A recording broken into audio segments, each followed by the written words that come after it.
Generally, a battle is a conceptual component in the hierarchy of combat in warfare between two or more armed forces, or combatants. A war sometimes consists of many battles. Battles generally are well defined in duration, area, and force commitment. Wars and military campaigns are guided by strategy, whereas battles take place on a level of planning and execution known as operational mobility. German strategist Karl von Clausewitz stated that the employment of battles to achieve the object of war was the essence of strategy. Etymology. The definition of a battle cannot be arrived at solely through the names of historical battles, many of which are misnomers. The word battle is a loanword in English from the Old French bataille, first attested in 1297, from late Latin batalia, meaning exercise of soldiers and gladiators in fighting and fencing, from late Latin batter, beat, from which the English word battery is also derived via Middle English battery, and comes from the staged battles in the Colosseum in Rome that may have numbered 10,000 individuals. Characteristics. The defining characteristic of the fight as a concept in military science has been a dynamic one through the course of military history, changing with the changes in the organization, employment and technology of military forces. While the English military historian Sir John Keegan suggested an ideal definition of battle as something which happens between two armies leading to the moral then physical disintegration of one or the other of them, the origins and outcomes of battles can rarely be summarized so neatly. In general, a battle during the 20th century was, and continues to be, defined by the combat between opposing forces representing major components of total forces committed to a military campaign, used to achieve specific military objectives. Where the duration of the battle is longer than a week, it is often for reasons of staff operational planning called an operation. Battles can be planned, encountered, or forced by one force on the other when the latter is unable to withdraw from combat.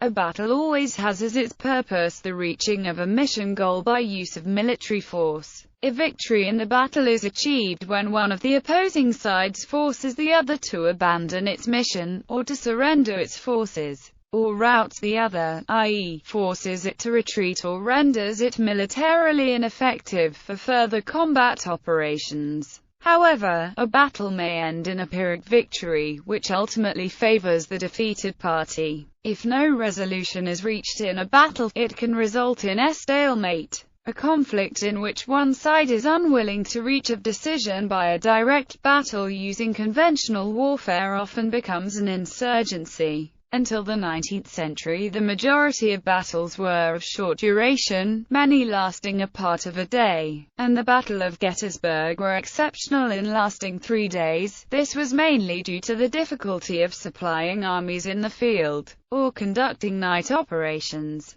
The means of prolonging a battle was typically by employment of siege warfare, improvements in transportation and the sudden evolving of trench warfare, with its siege-like nature during World War I in the 20th century, lengthened the duration of battles to days and weeks. This created the requirement for unit rotation to prevent combat fatigue, with troops preferably not remaining in a combat area of operations for more than a month. Trench warfare had become largely obsolete in conflicts between advanced armies by the start of the Second World War. The use of the term battle in military history has led to its misuse when referring to almost any scale of combat, notably by strategic forces involving hundreds of thousands of troops that may be engaged in either a single battle at one time or multiple operations. The space a battle occupies depends on the range of the weapons of the combatants. A battle, in this broader sense, may be of long duration and take place over a large area, as in the case of the Battle of Britain or the Battle of the Atlantic. Until the advent of artillery and aircraft, battles were fought with the two sides within sight, if not reach, of each other. The depth of the battlefield has also increased in modern warfare with inclusion of the supporting units in the rear areas, supply, artillery,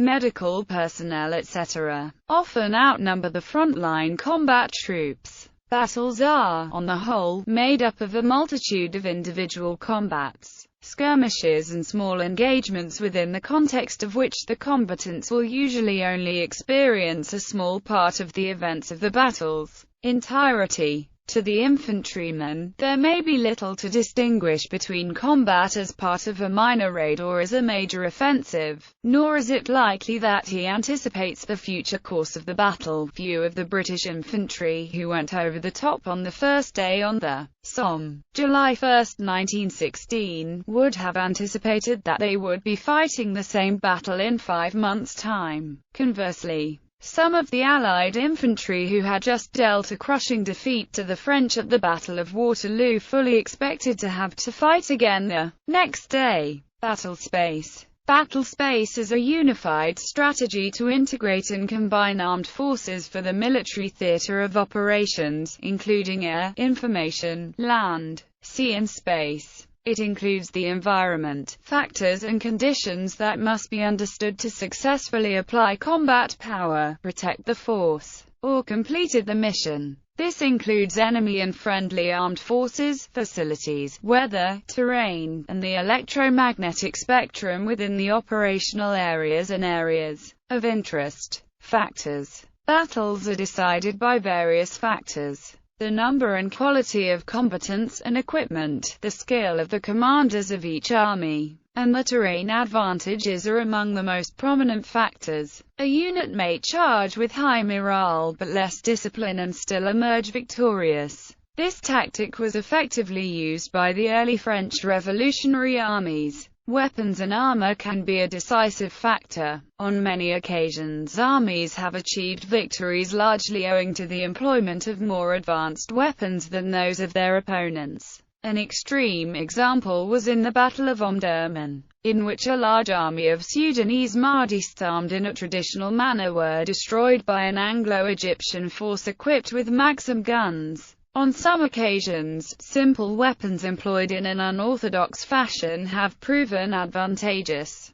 as with the Swiss pikemen who gained many victories through their ability to transform a traditionally defensive weapon into an offensive one. Likewise, the Zulus in the early 19th century were victorious in battles against their rivals in part because they adopted a new kind of spear, the Iklwa. Even so, forces with inferior weapons have still emerged victorious at times. For example, in the Wars of Scottish Independence and in the First Italo-Ethiopian War. Discipline within the troops is often of greater importance. At the Battle of Alesia, the Romans were greatly outnumbered, but won because of superior training. Battles can also be determined by terrain. Capturing high ground, for example, has been the central strategy in innumerable battles. An army that holds the high ground forces the enemy to climb, and thus wear themselves down. Areas of dense vegetation, such as jungles and forest, act as force multipliers, of benefit to inferior armies. Arguably, terrain is of less importance in modern warfare, due to the advent of aircraft, though terrain is still vital for camouflage,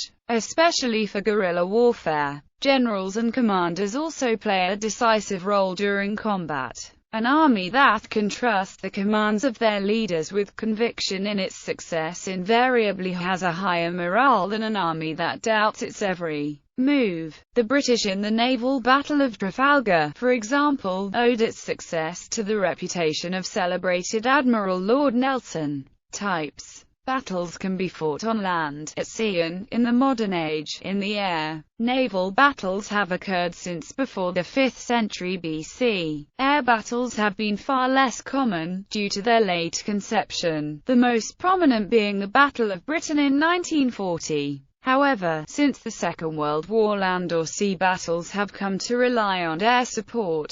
Indeed, during the Battle of Midway, 5 aircraft carriers were sunk without either fleet coming into direct contact. There are numerous types of battles. A battle of attrition aims to inflict losses on an enemy that are less sustainable compared to one's own losses. These need not be greater numerical losses, if one side is much more numerous than the other. Than pursuing a strategy based on attrition can work, even if casualties on both sides are about equal. Many battles of the Western Front in the First World War were intentionally or unintentionally attrition battles. A battle of breakthrough aims to pierce the enemy's defenses, thereby exposing the vulnerable flanks which can be turned. A battle of encirclement, the Kesselschlacht of the German Blitzkrieg, surrounds the enemy in a pocket.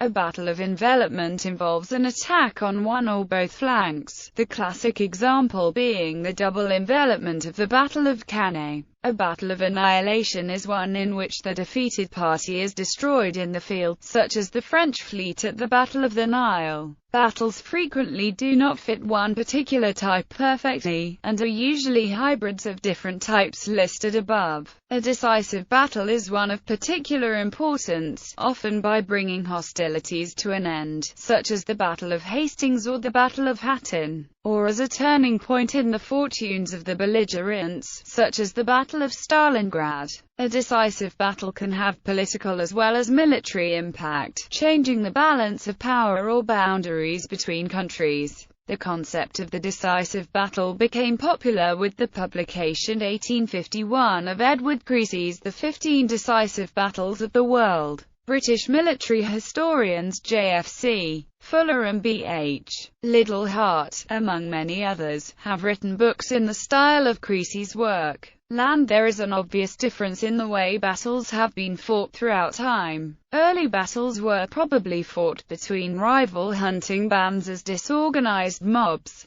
However, during the Battle of Megiddo, the first reliably documented battle in the 15th century BC, actual discipline was instilled in both armies. However, during the many wars of the Roman Empire, barbarians continued using mob tactics. As the Age of Enlightenment dawned, armies began to fight in highly disciplined lines. Each would follow the orders from their officers and fight as a single unit instead of individuals. Each army was successively divided into regiments, battalions, companies, and platoons. These armies would march, line up, and fire in divisions. Native Americans, on the other hand, did not fight in lines, utilizing instead guerrilla tactics. American colonists and European forces continued using disciplined lines, continuing into the American Civil War. A new style, during World War I, known as trench warfare, developed nearly half a century later. This also led to radio for communication between battalions.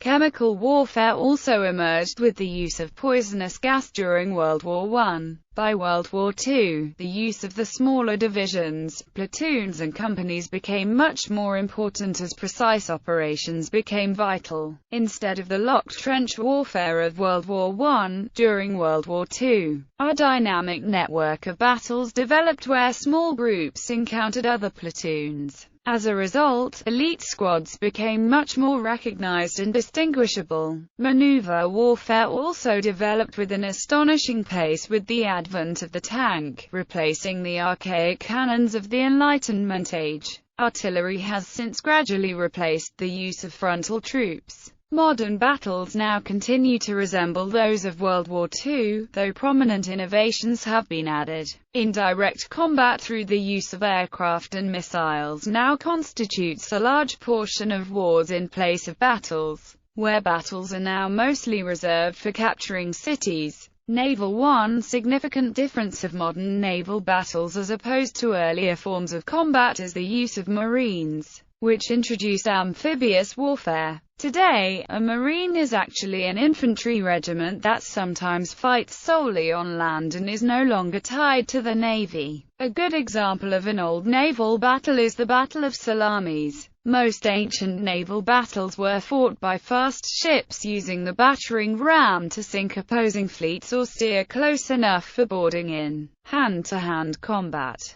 Troops were often used to storm enemy ships as used by Romans and pirates. This tactic was usually used by civilizations that could not beat the enemy with ranged weaponry. Another invention in the late Middle Ages was the use of Greek fire by the Byzantines, which was used to set enemy fleets on fire. Empty demolition ships utilized the tactic to crash into opposing ships and set it afire with an explosion. After the invention of cannons, naval warfare became useful as support units for land warfare. During the 19th century, the development of mines led to a new type of naval warfare. The ironclad, first used in the American Civil War, resistant to cannons, soon made the wooden ship obsolete. The invention of military submarines during World War I brought naval warfare to both above and below the surface. With the development of military aircraft during World War II, battles were fought in the sky as well as below the ocean. Aircraft carriers have since become the central unit in naval warfare, acting as a mobile base for lethal aircraft. Aerial. Although the use of aircraft has for the most part always been used as a supplement to land or naval engagements. Since their first major, military use in World War I, aircraft have increasingly taken on larger roles in warfare. During World War I, the primary use was for reconnaissance and small-scale bombardment. Aircraft began becoming much more prominent in the Spanish Civil War and especially World War II. Aircraft design began specializing, primarily into two types.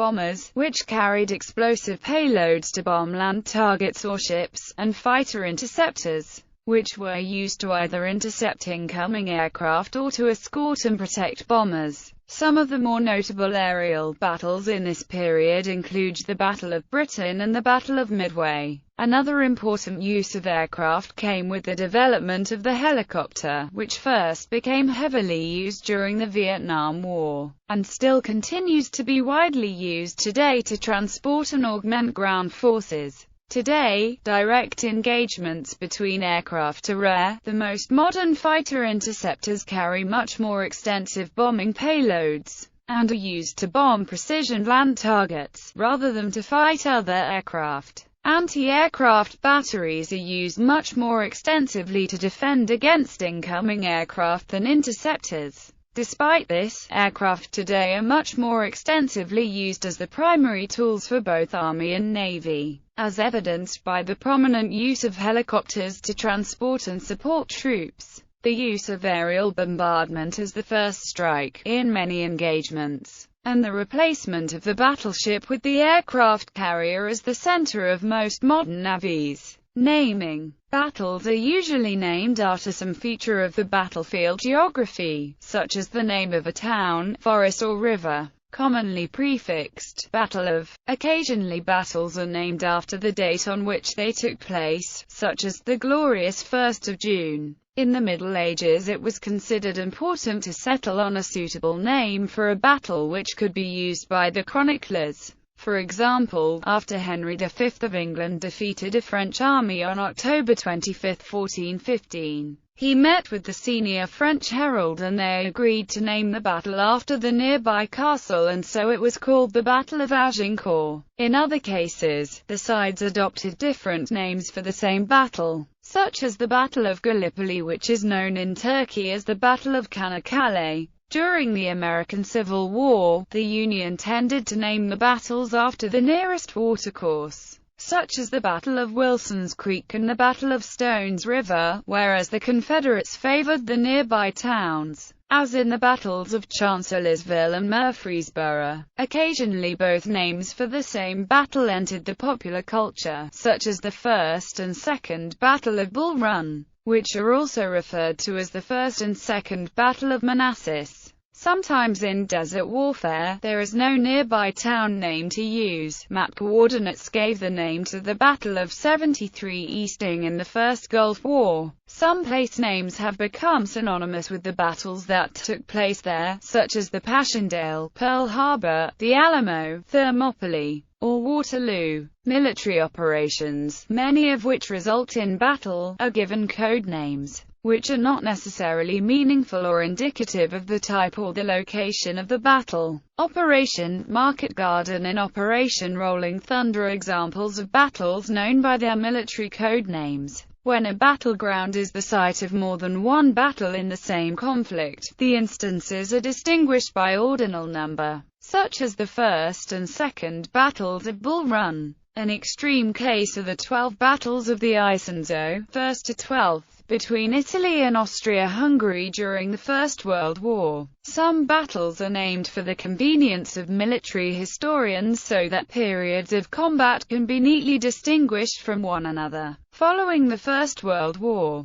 the British Battles Nomenclature Committee was formed to decide on standard names for all battles and subsidiary actions. To the soldiers who did the fighting, the distinction was usually academic. A soldier fighting at Beaumont Hamel on November 13, 1916 was probably unaware he was taking part in what the committee would call the Battle of the Ancre. Many combats are too small to merit a name. Terms such as action, skirmish, firefight, raid, or offensive patrol are used to describe small-scale battle-like encounters. These combats often take place within the time and space of a battle, and while they may have an objective, they are not necessarily decisive. Sometimes the soldiers are unable to immediately gauge the significance of the combat. In the aftermath of the Battle of Waterloo, some British officers were in doubt as to whether the day's events merited the title of battle, or would be passed off as merely an action.